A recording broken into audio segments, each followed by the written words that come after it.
শুৱালকুছিত নিৰ্বাচনী কেন্দ্ৰিক সংঘাত ৩ নম্বৰ বৰপেটা লোকসভা সমষ্টিৰ অন্তৰ্গত শুৱালকুছিত বিজেপি পালি নেতাৰ গুণ্ডাগিৰি। শুৱালকুছিত শান্তি তোলত CPM দলৰ নিৰ্বাচনী পথ সভাত বিজেপি কৰ্মীক বাধা।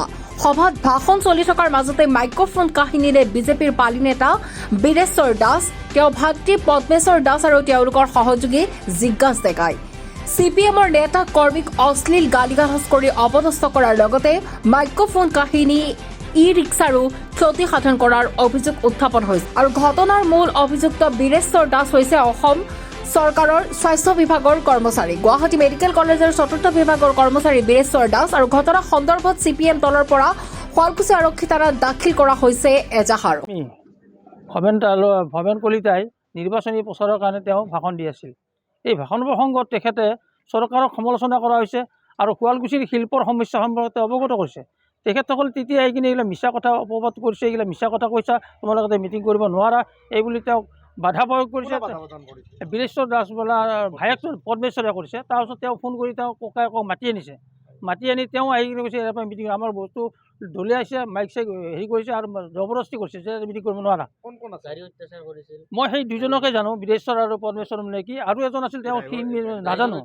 কিন্তু মানুহখিনি কিন্তু তেওঁ নিশ্চয় বিজেপি দলতে সমাপ্ত হ'ব। তেওঁৰ ওচৰতে বিজেপি দলৰ যিটো কাৰ্যালয় আছে, গতিকে তাৰ পৰাই তেওঁলোকে নিশ্চয় আহি কিনে আমাক বাধা প্ৰদান কৰিছে। আছে নিশ্চয়, আমাৰ অনুমতি লোৱা আছে। বাধা প্ৰদান কৰিছে আৰু কৈছে কি ইয়াতে মিটিং কৰিব নোৱাৰাৰ পৰা যোৱা।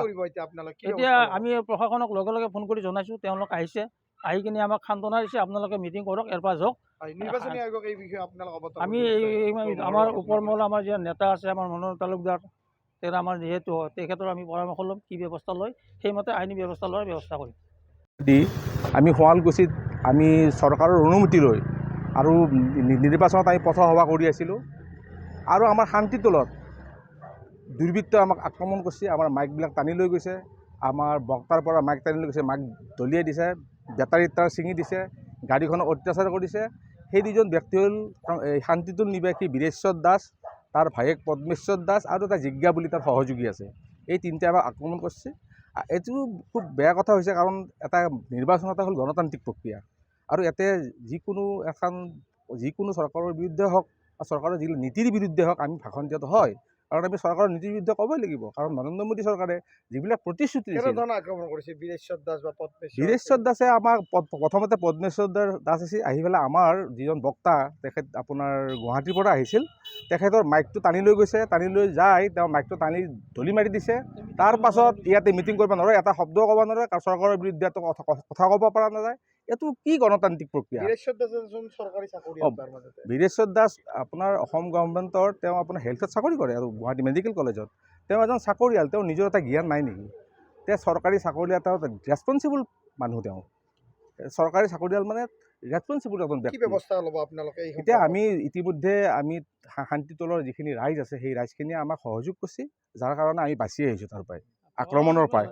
আৰু প্ৰশাসনকো আমি জনাইছোঁ। প্ৰশাসনে আমাৰ পুলিচৰ গাড়ী এখন গৈ আমাক মানে দুই পাৰ্টিকে আমাক কৈছে আপোনালোকৰ মিটিং কৰাৰ অধিকাৰ আছে। প্ৰশাসনে কৈছে আপোনালোকৰ মিটিঙৰ অধিকাৰ আছে, কাৰণ আমাৰ ডিচিৰ পাৰ্মিশ্যন আছে। বাধা প্ৰদান কৰা ব্যক্তি হ'ল বীৰেশ্বৰ দাস, তাৰ ভায়েক পদ্মেশ্বৰ আৰু তাৰ লগত এটা সহযোগী আছিল, মই নামটো তাৰ জিজ্ঞা বুলি কয় মানুহে, তাৰ লগত থকা। আৰু তেখেতসকলক সুধিলেই গম পাই যাব প্ৰশাসনে। আমি নিশ্চয় আইনৰ সহায় ল'ম। এইটো আইনৰ সহায় নল'লে আৰু যদি ভৱিষ্যত আমাৰ কালি মিটিং আছে, কালি চিৰেটিত আছে মিটিং, কালি বাথনত মিটিং আছে, শ্বহীদ বেদীত মিটিং আছে, যদি আৰু যদি আক্ৰমণ কৰে, তেওঁলোক নিশ্চয় দলীয় কৰ্মী। মই জনাত বীৰেশ্বৰ দাসটো আপোনাৰ বিজেপিৰ হৈ আপোনাৰ প্ৰচাৰ কাৰ্য ফেচবুকত কৰি থাকে। তাৰ ভায়েকে আপোনাৰ এই যিবিলাক জব কাৰ্ডৰ পইচা, সেইবিলাক পইচা আপোনাৰ মানুহবিলাকৰ ঘৰে ঘৰে দি থাকে, জব কাৰ্ডবিলাক নিয়ে, কাম নকৰে, পইচাটো দিয়ে। এইবিলাক মই জানো। সি এটা ঠিকাদাৰ, সি এটা দালাল। এই ক্ষেত্ৰত আপোনাৰ বিজেপি সমৰ্থিত। এইটোৱে হেমন্ত বিশ্ব শৰ্মাই আচলতে বিজেপি চৰকাৰে বা বিজেপি দলে আমাৰ মনোৰঞ্জন তালুকদাৰৰ যি প্ৰচাৰ, যি জনপ্ৰিয়তা, সেই জনপ্ৰিয়তা ভয় খাইছে আৰু ভয় খাই তেওঁলোকে গণতান্ত্ৰিক যিটো ব্যৱস্থা, সেই ব্যৱস্থাটো ভৰিৰে মোহাৰি আমাক অত্যাচাৰ কৰিছে। নিৰ্বাচনৰ সময়ত এটা ৰাজনৈতিক দলে নাইবা এটা নিৰ্দলীয় প্ৰাৰ্থীয়ে নিৰ্বাচনী প্ৰচাৰ চলোৱাটো এটা গণতান্ত্ৰিক অধিকাৰ। নিৰ্বাচন কমিশ্যনেও কিছুমান নিয়মৰ ভিত্তিত এটা নিৰ্বাচনী প্ৰচাৰ চলোৱাৰ কাৰণে অনুমতি দিয়ে। কিন্তু দুৰ্ভাগ্যজনক কথা, আজি আমি যেতিয়া ৩ নম্বৰ বৰপেটা লোকসভা সমষ্টিৰ প্ৰাৰ্থী CPM দলৰ প্ৰাৰ্থী মনোৰঞ্জন তালুকদাৰৰ সপক্ষে প্ৰচাৰ চলাবলৈ আহি শান্তিতল বুলি ঠাই এখনত আমি যেতিয়া মিটিং কৰি আছিলোঁ, তাতে আমি আলোচনা কৰিছিলোঁ মূল্য বৃদ্ধিৰ কথা, তাতে আমি আলোচনা কৰিছিলোঁ কৰ্মসংস্থানৰ কথা, তাতে আমি আলোচনা কৰিছিলোঁ কা আইনে কেনেকৈ অসমীয়া জাতিক ধ্বংস কৰিব, অসমীয়া ভাষা সংস্কৃতি বিঘ্নিত কৰিব। আমি উদাহৰণস্বৰূপে আমি তাতে কথাবিলাক কৈছিলোঁ যে কেনেকৈ কিৰণ ৰিজিজুৱে কৈছে যে অসমৰ মুখ্যমন্ত্ৰী আৰু দেশৰ গৃহমন্ত্ৰীৰ লগত তেওঁ আলোচনা কৰিছে যে তাত থকা চাকমা আৰু হাজং যিসকল মানে অনুপ্ৰৱেশকাৰী, প্ৰায় 7 লাখৰ ওচৰা-ওচৰি অনুপ্ৰৱেশকাৰী আছে, সেইবিলাক আজি অসমত তেওঁলোকে নাগৰিকত্ব দিব, যিহেতু কা আইন অৰুণাচলত বলবৎ নহয়। অৰুণাচল প্ৰদেশ কা আইনৰ পৰিধিৰ বাহিৰত, গতিকে অসমত দিব। এইটো এটা ভয়ংকৰ কথা। আমি এই কথাবিলাক তাতে আলোচনা কৰি আছিলোঁ। কিন্তু শান্তিতলৰ মিটিঙৰ সময়ত আমাৰ তাতে তেওঁলোকে নিজকে BJP দলৰ সমৰ্থক বুলি পৰিচয় দি আজি আমাৰ মিটিং তেওঁলোকে বানচাল কৰাৰ কাৰণে চেষ্টা কৰিছে। মোৰ হাতৰ পৰা মাইক্ৰফোন কাঢ়ি লৈ গৈছে আৰু মাইক্ৰফোন কাঢ়ি নি তেওঁ মাটিত দলিয়াই দিছে আৰু তেওঁ ৱাৰ্ণিং দিছে যে ইয়াতে কোনো ধৰণৰ চৰকাৰ বিৰোধী কথা কোৱা তাতে নচলিব। আমি ইয়াক ধিক্কাৰ দিছোঁ, কাৰণ এইটো এটা গণতান্ত্ৰিক অধিকাৰ। আমি এই নিৰ্বাচনী প্ৰচাৰ চলামেই, আমি তেওঁক তাতেও কৈছোঁ। কিন্তু তাতে যিহেতু তাতে কোনো ধৰণৰ মানে পুলিচ প্ৰশাসনৰ কোনো মানুহ নাছিল, আমি আৰু অধিক তাতে পৰিস্থিতি যাতে বেয়া নহয় তাৰ কাৰণে আমি আমি যদিও মিটিঙৰ বেছিভাগ সময় আমি তাতে আমাৰ ভাষণ আমি তাতে ৰাখিছিলোঁ, কিন্তু মিটিংখন আমি তাতে শেষ কৰিব পৰা নাই। আমি তাতে শেষ নকৰি তাৰ পৰা আমি আহি ইয়াতে মিটিং কৰিছোঁ। কিন্তু এই ঘটনাটোক পুনৰবাৰ ধন্যবাদ দিছোঁ যে মুখ্যমন্ত্ৰীৰ সমষ্টি মানে এটা সময়ততো জালুকবাৰী সমষ্টি অন্তৰ্গত আছিল শুৱালকুছি, আৰু শুৱালকুছিত এটা গণতান্ত্ৰিক পৰম্পৰা আছে। এই গণতান্ত্ৰিক পৰম্পৰাৰ প্ৰতি মই ভাবোঁ এইটো এটা চূড়ান্ত অপমান হৈছে, শুৱালকুছি ৰাইজৰ কাৰণে এটা অপমান হৈছে। আমি ইয়াক গৰিহণা দিছোঁ, আমি ধিক্কাৰ জনাইছোঁ, আৰু আমি প্ৰশাসনৰ ওচৰতো আমি দাবী জনাওঁ যাতে এই যে নিৰ্বাচনী প্ৰচাৰ কাৰ্যত বাধা দিয়াৰ কাৰণে যি ধৰণৰ তেওঁলোকে উদ্ভণ্ডালি তাতে কৰিলে, মাইক্ৰফোন হাতৰ পৰা কাঢ়ি নি দলিয়াই দিলে, এইটোৰ বিৰুদ্ধে প্ৰশাসনেও ব্যৱস্থা লওক। এই বিষয়ে মুখ্যমন্ত্ৰী কি ক'ব বিচাৰে? মুখ্যমন্ত্ৰীক আমি নিশ্চয় আবেদন জনাম যে আপোনাৰ এটা সমষ্টিৰ ভিতৰত আপোনাৰ দলৰ কৰ্মীয়ে এই যে বিৰোধী দলৰ কৰ্মীক বাধা দিয়াটো এইটো এটা নীতি বিৰুদ্ধ কথা, আইন বিৰুদ্ধ কথা। এইটো আপুনি প্ৰতিহত কৰাৰ ব্যৱস্থা ল'ব লাগে। আমি পুলিচ প্ৰশাসনক কথাটো জনাইছোঁ। এতিয়া পুলিচ তালৈ গৈছে, পুলিচে এতিয়া কি ধৰণে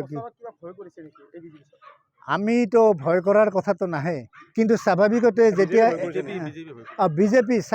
বিজেপি সংগীত, কাৰণ জানে কমৰেড মনোৰঞ্জন তালুকদাৰ অসমৰ যিকেইজন মানে প্ৰাৰ্থী এই পাৰ্লামেণ্টাৰী ইলেকশ্যনৰ কাৰণে থিয় হৈছে তাৰে ভিতৰত অন্যতম শ্ৰেষ্ঠ প্ৰাৰ্থী। তেখেতে ৰাইজৰ সমস্যাবিলাক বিধানসভাত যেনেকৈ সাৱলীলভাৱে, তথ্য সমৃদ্ধভাৱে, যুক্তিপূৰ্ণভাৱে উত্থাপন কৰিছে, ঠিক তেনেদৰে পাৰ্লামেণ্টৰ মজিয়াতো আজি তেওঁ এই ৰাইজৰ সমস্যা, অসমৰ সমস্যাবিলাক তেওঁ তুলি ধৰিবৰ কাৰণে সক্ষম হ'ব। আৰু বিজেপিৰ যিটো চিন্তা হৈছে যে তেওঁলোকে মুখত কৈ আছে ইছবাৰ চাৰচপাৰ, কিন্তু চাৰচপাৰ মুঠেই নহয়, এইটো তেওঁলোকে জানে।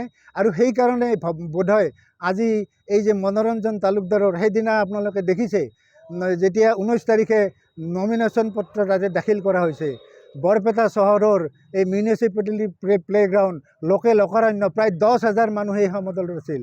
আজি বৰপেটা সমষ্টিৰ প্ৰত্যেকজন বিবেকমান মানুহে কৈছে যে মনোৰঞ্জন তালুকদাৰ যোগ্য প্ৰাৰ্থী, গতিকে আমি যোগ্য প্ৰাৰ্থীক আমি ভোট দিম। এই ধৰণৰ মুকলিকৈ যিবিলাক CPM দলৰ মানুহ নহয় তেনেকৈও কওঁ আমি শুনিছোঁ।